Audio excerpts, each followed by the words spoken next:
Sin City: A Dame to Kill For is a prequel/sequel to the first Sin City movie, and it's got many storylines just like it. Josh Brolin replaces Clive Owens as Dwight, and we also have the follow-up Jessica Alba as Nancy from the John Hardigan storyline. She's dealing with the fact that he's dead now. Oh, sorry. Spoilers. We also have Johnny, played by Joseph Gordon-Levitt, in a poker game with Senator Rourke, and Marv is also in this movie.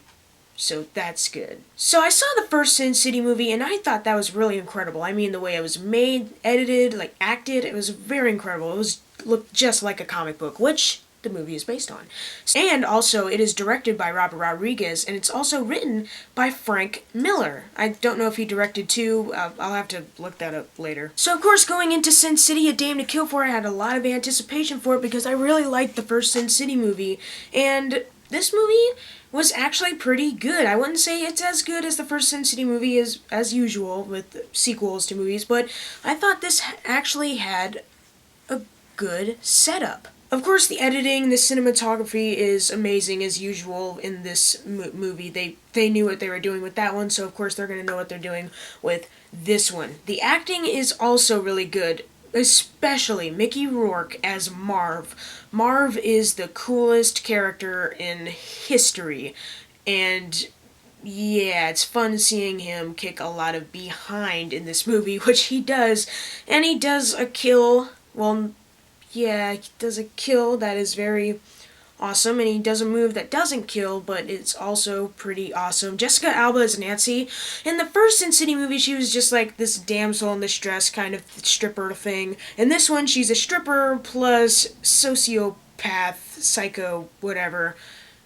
Yeah, she did way better in this movie than the last one, if you couldn't tell. Josh Brolin replaces Clive Owens as Dwight from the first movie, and I don't care. Josh Brolin is a great actor, and I don't think that he was the same as Clive Owens as Dwight, but he did a pretty good job as Dwight in this one. And Joseph Gordon-Levitt as Johnny, even though his role is very short, his storyline is really short. When I saw the trailer, I thought he would be a big part to it, but not really.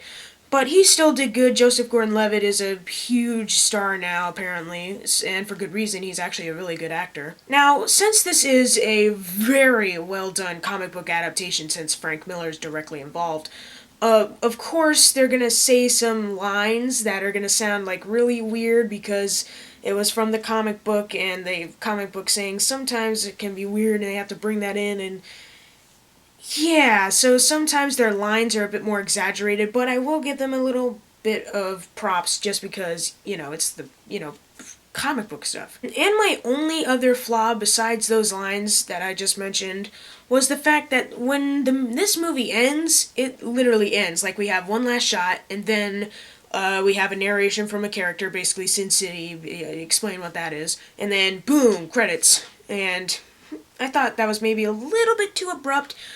And I think maybe Joseph Gordon-Levitt's storyline was a bit too short, maybe if they made it a little bit longer. But I still enjoyed Sin City: A Dame to Kill For. I don't think it's one of my favorites of the year, but it's still a pretty good one, and it might be with those good ones of the year.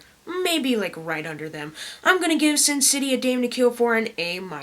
So if you've seen Sin City: A Dame to Kill For, leave it in the comments below of what you thought of it. Thank you guys for watching. Make sure to subscribe. I'm Jackson Fulcher. See you guys next time.